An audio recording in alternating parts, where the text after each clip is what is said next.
In Russia, what was recently called Putin's economic miracle is bursting at the seams.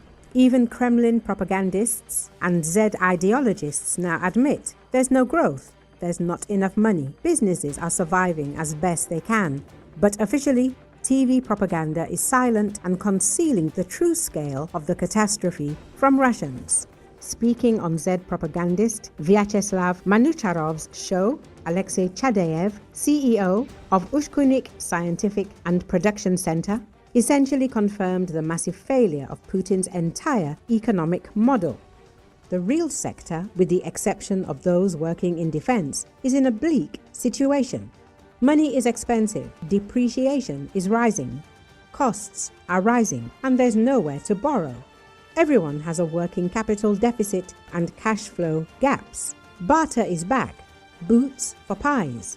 Like in the 90s, Chadayev admitted, a cash flow gap is a situation where a business has a profit on paper but doesn't have the actual cash to cover salaries and taxes. Customers pay late, while expenses need to be covered immediately. As a result, the business is on the brink of collapse. Everything seems to be working, but there's no money to pay.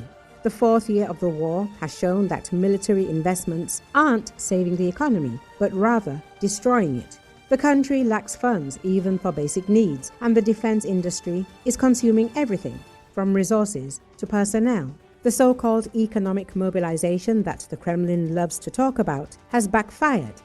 Private business is stifled by taxes, credit is unavailable, and industry is not being modernized. Economists note that military contracts create the illusion of employment, but do not generate added value. As a result, when tank and shell production becomes a country's primary industry, no growth is possible. Russia is once again returning to barter and barter. Businesses exchange goods and services instead of money. This system already existed in the early 1990s when the economy effectively collapsed. Amid this decline, Putin continues to report record GDP growth. But even loyal experts are forced to admit, behind the scenes there's decline, debt, and impoverishment. While the Kremlin is wasting its last resources on war, Russians are once again learning to live by the principle of boots on pies. In this case, those who do not want to return to the 90s protest strongly. This also poses an additional threat to the government in Russia.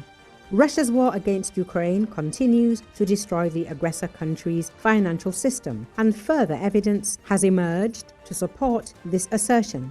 According to the Foreign Intelligence Service of Ukraine, trust in long-term bank savings is sharply declining in Russia. Thus, today, the majority of bank deposits in Russia are opened for short terms. More than 70% of deposits are placed for a maximum of 6 months, while deposits longer than 1 year have practically lost demand. The shift in depositor preferences toward short-term deposits reflects declining confidence in long-term economic forecasts in Russia and increases pressure on the banking sector. Experts note that this trend is linked to expectations of economic instability and fluctuations in the ruble exchange rate. Short-term deposits allow depositors to review their terms more frequently and respond to the changing economic climate in the country. This is further evidence of the financial decline of a country where even its own citizens no longer believe in the future. Ukrainian intelligence added, due to Russians' reluctance to keep their money in banks, financial institutions are forced to revise savings terms and come up with new offers to motivate clients to open deposits.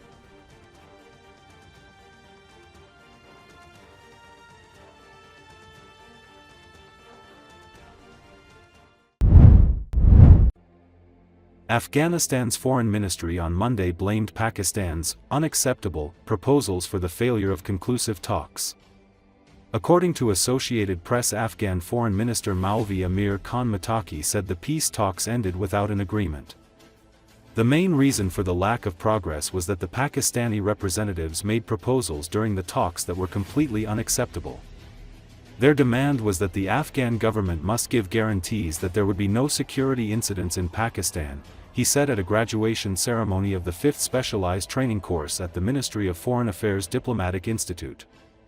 He added that the Islamic Emirate of Afghanistan seeks positive political and economic relations with all neighboring countries, but Pakistan has been trying to attack Afghans and trample Afghan soil for 4 years.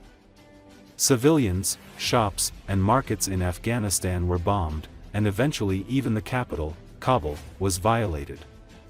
In the end, the Islamic Emirate was compelled to respond. Amir Khan Muttaqi said negotiations between Pakistani Taliban, known as Tehrik-i-Taliban Pakistan, and the Pakistani government were 90% successful but were halted due to the Pakistani government's unreasonable demands. Tensions have escalated in recent weeks following deadly border fighting that killed dozens of soldiers and civilians. The violence erupted after explosions in Kabul on October 9, which Afghanistan's Taliban government said were drone strikes conducted by Pakistan and vowed to avenge. The clashes subsided after Qatar brokered a ceasefire on October 19, which remains tenuously in place.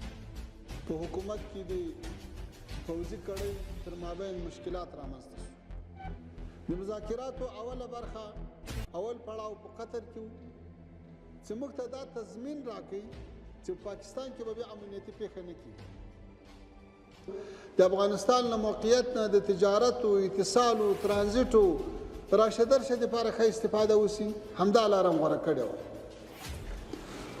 ولې څلور کاله مسلسل په مختلفو اوقاتو کې د پاکستان د حکومت له لوري تجاوزات وشو د افغانستان حریم نقص شو په افغانستان کې عام وګړي دکانونه مارکیټونه دا بمبار شو بالاخره خبره دې ځای ته ورسېدله چې د افغانستان د پلازمینې کابل حریم هم نقص نو اسلامي امارت هم غبرګون ته مجبور شو عکس العمل ته مجبور شو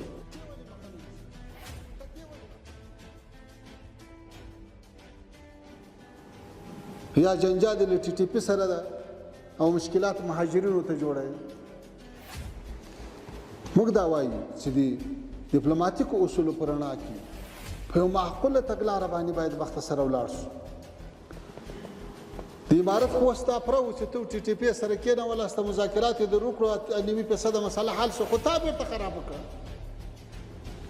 امارت دې ته ژمن ده چې خاوره به د تا په خلاف نه استعمالېږي امارت په ډیورن په کرښه باندې په سلهاو پوستې جوړې کړې په میلیونونو ډالر مصارف یې وکړو چې امنیت خوندي شي او د تا تشویش راپسې